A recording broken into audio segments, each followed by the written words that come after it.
Kesempurnaan untuk memandang wujudnya Allah, rupanya Allah, kenyataan Allah pada sekalian alam ini, pada segala sesuatu ini, segala yang ada ini, sempurnalah dia pada insan. Nah, ini sempurna pada insan.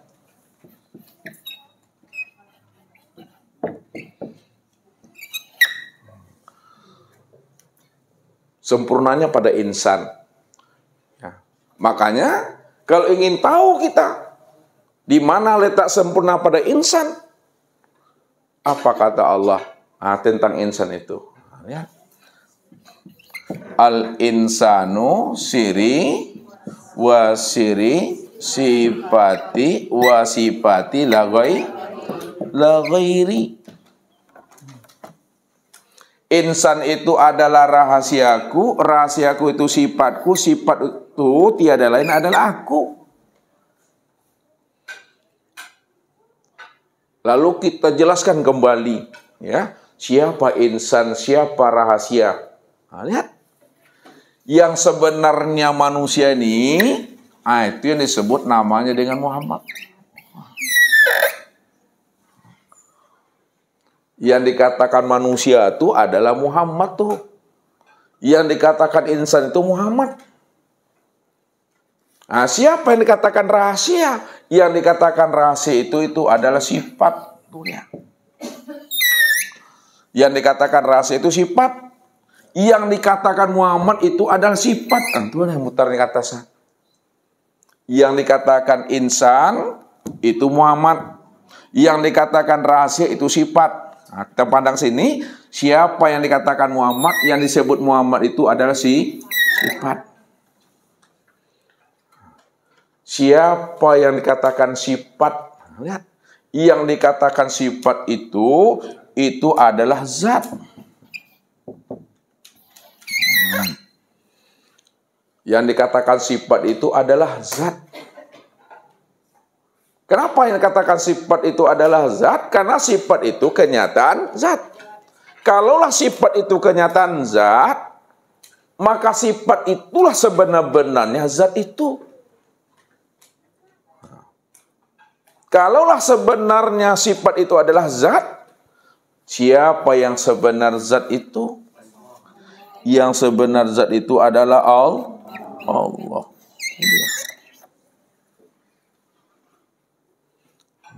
Siapa yang sebenar-benar Allah itu? Yang sebenar-benar Allah itu ya akunya la ghairi. Yang sebenar Allah itu ya aku.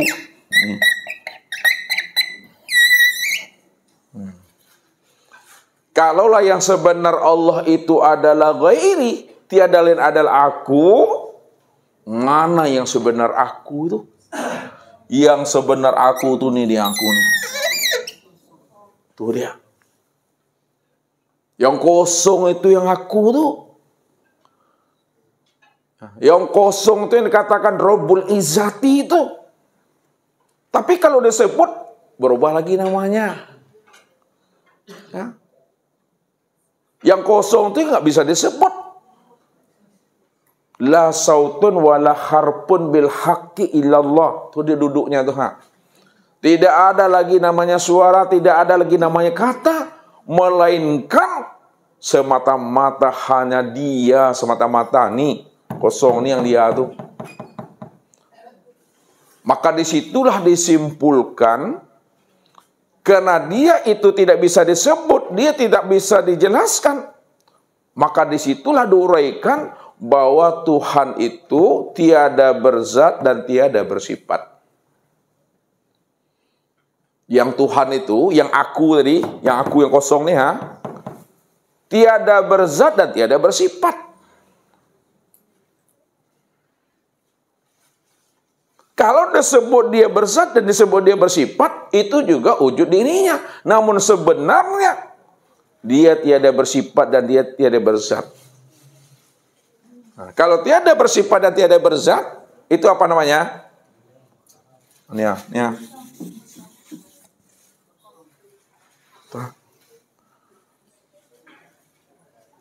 Paham itu? Ustaz Apus tuh?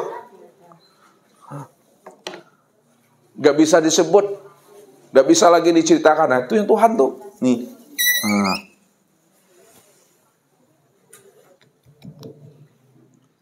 Yang kosong tuh, yang nggak bisa disebut itu tuh yang aku. Yang aku tuh, itulah Allah. Innani anallah. Lihat. La ilaha illa ana. Balik lagi sini. Sesungguhnya aku ni Tuhan. Aku ni Tuhan. Namaku Allah. La ilaha illa ana. Tidak ada Tuhan melainkan aku. Jadi malam ini kita bercerita tentang yang kosong. Kita bercerita tentang yang kosong. Ini yang Ustaz selalu kias dengan Bapak Ibu. Cari yang tidak ada tuh, yang ada jangan dicari. Ya. Jadi kita mencari yang tidak ada. Yang ada tuh tinggal pakai saja. Ya. Jadi kita bercerita, kita mengaji yang kosong. Bisa Bapak Ibu mengaji yang kosong? Bisa. Ikut yang ceritakan mengaji yang kosong. Kita mengaji yang kosong, mengaji yang tidak ada. Kita ingin mencari yang tidak ada tuh. Untuk mencari yang kosong, mengaji yang tidak ada tadi, butuh namanya mursyid, butuh namanya guru. Apa lu cara tuh mencari yang tidak ada lah, jalan tidak ada cari juga. Yang tidak ada tuh yang sebenarnya ada. Makanya cari yang tidak ada tuh. Sampai dapetnya. Kalau lah dapet, ada rupanya. Contoh, ini. Lihat Bapak Ibu. Ini kalau nggak dicontohkan, nggak payah lo nyawa mah. Ya. Ini dua tempat. Tapi yang Ustadz suruh Bapak Ibu pandang, jangan yang pandang ininya. Yang ini pandang. Ini ada airnya nih. Tengok, lihat dong. Kalau nggak ada kok dilapkan wajah. Kalau basah berarti adonya tuh. Ini ada air nih kan? Lihat, ini ada. Ya, lihat tanggung Ustaz nih ha. Yang kidawa. Tak tahu kida, yang kiri lah. Lihat nih.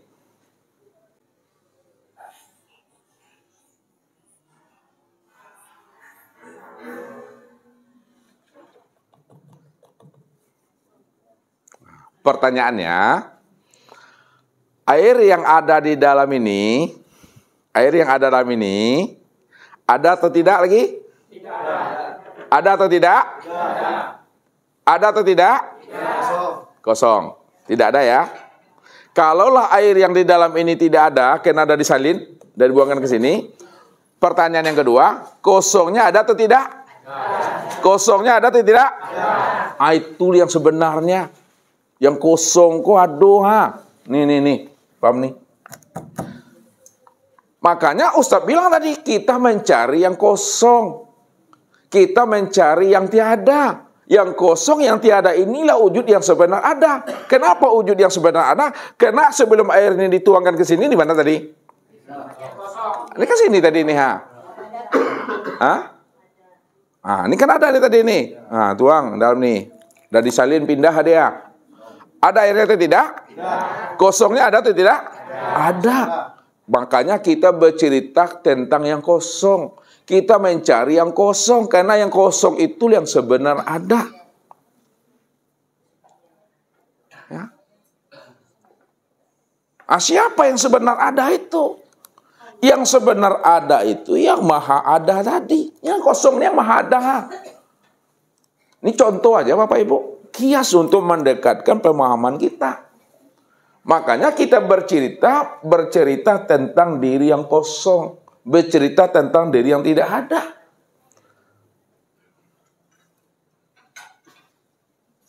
Supaya apa? Supaya kita betul-betul paham kita yang sebenarnya. Siapa si akmal diri itu?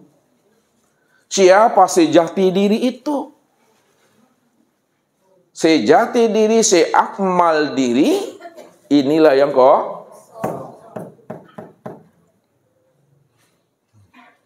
Kalaulah yang kosong itu si akmal diri, yang kosong itu si jati diri, yang kosong itu yang sebenar-benar diri. Mana wujud yang kosong tuh? Mana wujud yang kosong tuh Bapak Ibu? Wujud yang kosong itu, itulah yang disebut namanya dengan insan. Dia. Insan inilah wujud yang kosong tuh. Nah, siapa insan? Siapa Muhammad? Sifat. Siapa sifat? Siapa zat? Siapa Allah? Siapa aku? Sudah.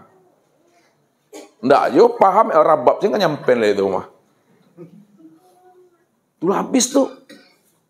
Duduklah di situ makomnya Bapak Ibu. Nah, kalau udah duduk makom Bapak Ibu di situ, maka bertubuhkan Allah lah kita Bapak Ibu. Tuh, kok gampang Bapak Ibu memahami mah? Bertubuhkan Allah. Kenapa bertubuhkan Allah? Karena kan dia cuma yang ada. Innani anallah la ilaha illa ana. Aku ini Tuhan, namaku Allah. Tak ada Tuhan melainkan yang Tuhan itu aku. Tapi ketika Ustadz mengatakan kepada Bapak Ibu bertubuhkan Allah, bukan Bapak Ibu, Tuhan. Ini hati-hati nih, Mbak. Ya, hati-hati bahasa Ustadz ini bahasa hakikat. Berkias dia. Makanya kita mencari Tuhan, mengenal Tuhan, bukan ingin jadi Tuhan. Tuh, pahami dulu. Kita belajar ilmu ma'rifat, bukan ingin ngaku-ngaku Tuhan. Tapi belajar ilmu ma'rifat, belajar ilmu tauhid, untuk mengenal dan memahami Allah cuma yang ada. Allah cuma yang wujud. Jadi pada saat Ustadz mengatakan, ketika kita telah menemui diri yang seakmal diri, diri sejati diri, tiada lain adalah Allah. Itu yang kosong tuh, maka bertubuhkan Allah lah Bapak Ibu. Bukan berarti Bapak Ibu jadi Tuhan. Jadi tak ada bahasa pengakuan di situ. Ini bahasa rasa nih. Jadi ambil hikmahnya, ambil iktibarnya di balik kata Ustadz ini. Apa hikmahnya? Apa iktibarnya? Apa pelajaran yang bisa Bapak Ibu tangkap dari setiap kalam Ustadz ini? Kalam Ustadz ini mengajarkan kepada Bapak Ibu, memberitahukan kepada Bapak Ibu, hanya Allah cuma yang ada. Allah cuma yang wujud.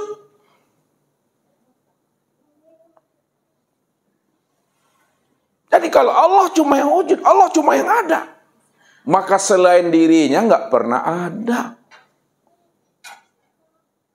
Jadi kata-kata ini hanyalah untuk menghantarkan kepada pemahaman terhadap apa yang kita maksud. Inilah yang diungkapkan oleh para ulama itu.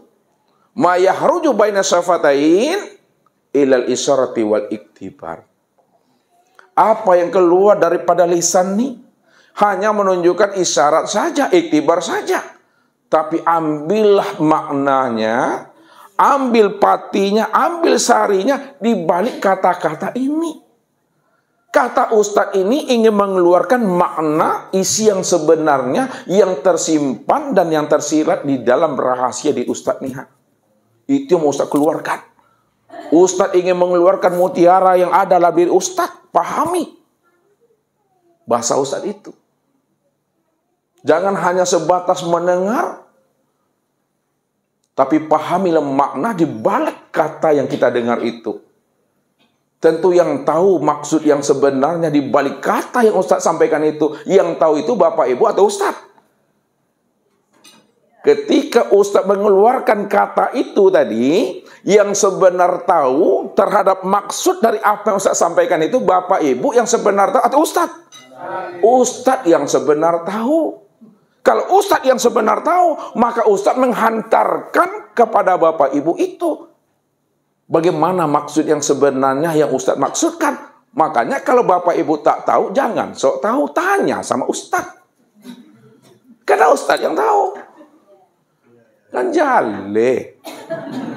Ya. Kita ini tidak boleh dusta di antara kita. Ya. Mesti paham, tanya sama ustaz. Tak boleh dianalisa itu. Karena ustaz yang menyampaikan kalam ini, ustaz yang menghantarkan ilmu ini, maka tanyalah kepada ustaz apa yang Bapak Ibu maksudkan itu. Benar tak ustaz? Ini maksud yang sebenarnya yang ustaz maksudkan itu. Kalau iya baru good. Tidak boleh dianalisa sesuai dengan selera kita masing-masing. Berbahaya Bapak Ibu. Ya. Sampaikan sama ustaz, benar atau ustaz? Nah, sekarang anggap saya paham dulu. Walaupun tidak paham, anggap saya paham dulu. Kau tanya sama ustaz. Ya. Kalau tidak jawab, jangan pulang dulu. Itu memahami Bapak Ibu. Ya, kembali di sini menghantarkannya. Jadi kaji kita ini udah di ujung nih, udah di penghabisan tuh. Ya. Jadi pahami, sadari itu. Sehingga apa, betul-betul tak terlihat lagi akan keakuan diri kita. Kalau tak terlihat lagi akan keakuan diri kita, maka disitulah munculnya kesadaran Allah. Kesadaran Allah. Bukan kesadaran kita terhadap Allah. Allah itu yang dah sadar bahwa dia cuma yang ada.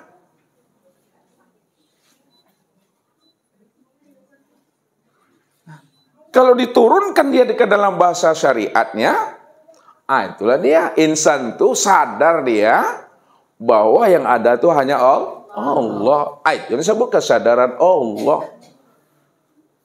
Tapi kalau kita udah pahami makna hakikatnya, Allah itu yang sadar sesadar-sadarnya, innani anallah la ilaha illa ana. Ya Allah itu ya aku. Yang Tuhan itu ya aku. Tidak ada yang lain. Itu maksudnya tuh. Jadi pandangan inilah yang diutarakan oleh para ulama supaya pandangan kita itu berzahir dan berbatin. Sudah paham kita pandangan kita ini berzahir dan berbatin, pandangan zohir dibatinkan, pandangan batin dizohirkan, pandang satu wujudnya. Ini kesimpulan, ya. Pandangan zohir dibatinkan, pandangan batin dizohirkan, pandang satu ini kesini perginya, pandang satu wujudnya. Rupanya yang memandang dengan yang dipandang satu juga orangnya. Itu dia. Ya. Yang memandang dengan yang dipandang dengan yang memandang, satu juga orangnya. Mana orangnya yang memandang, mana orangnya yang dipandang? Kalau memang satu, itu dia. Dia memandang dirinya di luar dirinya. Ini kayak Ustadz memandang Pak Haji ini ya. Ini diri yang satu. Itu juga dirinya yang satu juga. Ini ya, dari Allah, bagi Allah, untuk Allah. Itu maksudnya tuh. Dari Allah, bagi Allah, untuk Allah. Tak ada dari hamba untuk Allah. Tak ada dari Allah untuk hamba. Dari Allah, bagi Allah, dan untuk Allah. Itu yang pandangan yang satu, itu maksudnya. Kalau sebutannya sesuai dah makom tingkatannya. Ya, Bapak Ibu menyebut Allah itu dalam tingkatan yang bagaimana memahaminya. Ini udah berulang-ulang kaji ini. Ya, ini lihat Ustaz ulangi lagi.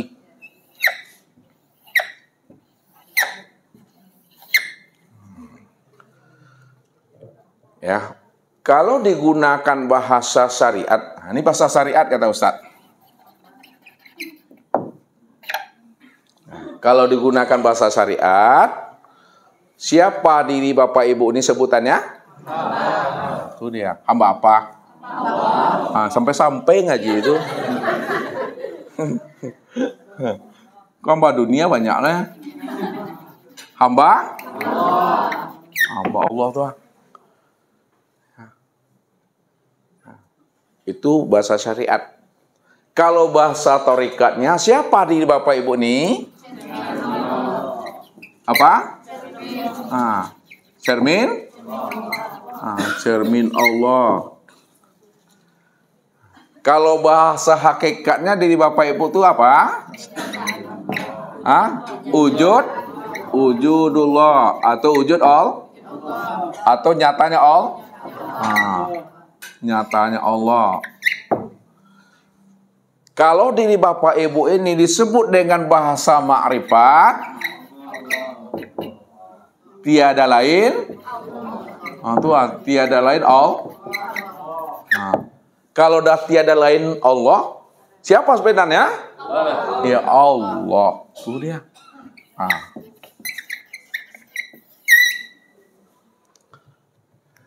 Jadi hamba Allah dalam bahasa syariatnya, cermin Allah dalam bahasa torikatnya. Cermin Allah dalam bahasa tarikatnya, wujud Allah dalam bahasa hakikatnya. Wujud Allah dalam bahasa hakikatnya, tiada lain Allah bahasa ma'rifatnya. Tiada lain itu, ya Allah itu maksudnya. Cuma kata itu tidak boleh disebut lagi di situ. Kalaupun disebut, hanya untuk menghantarkan paham, supaya Bapak Ibu mengerti bahwa Allah cuma yang ada, Allah cuma yang wujud. Kalau Allah cuma yang ada, Allah cuma yang wujud, maka disitulah dikatakan man arafallah fahuwallah.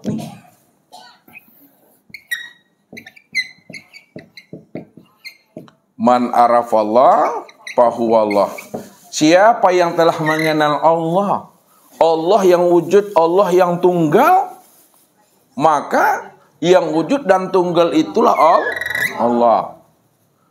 Siapa yang sudah kenal bahwa yang wujud dan yang tunggal itu adalah Allah, man arafallah kalla lisanahu. Siapa yang telah mengenal Allah, Allah itu yang wujud, Allah itu yang tunggal, kalla lisanahu. Kelu lidahnya, kelu lisannya. Kelu lisan itu kata yang tiada terkatakan. Kata yang tiada terkatakan. Tak bisa diungkai lagi dengan kata-kata dan bahasa. Tak bisa lagi dianalisa dengan akal fikir. Ketika tak bisa lagi dirangkai dengan kata-kata, dianalisa dengan akal fikir, itu maknanya diamkan akal pikir nih. Heningkan akal pikir nih. Heningkan hati, heningkan rasa. Kalaulah hati telah didiamkan, kalaulah akal telah didiamkan, kalau sudah rasa didiamkan, maka disitulah munculnya kesadaran Allah itu. Dia muncul kesadaran Allah. Kesadaran Allah itu, innani anallah.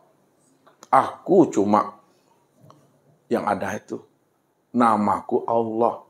La ilaha illa ana. Tak ada Tuhan yang lain lagi, melainkan hanya aku. Disitulah Allah menjelaskan bahwa dirinya cuma yang ada secara mutlak. Tidak ada siapa-siapa di sana. Itu pandangan Bapak Ibu. Mesti pandangan yang wahdatul wujud. Pandangan yang wahdatul wujud itu pandangan yang muwahhid. Pandangan yang muwahhid itu kata Ustadz, kok bulenya lah bisa digolongkan, picak lah bisa dilayangkan tuh mah. Allah jale itu Bapak Ibu.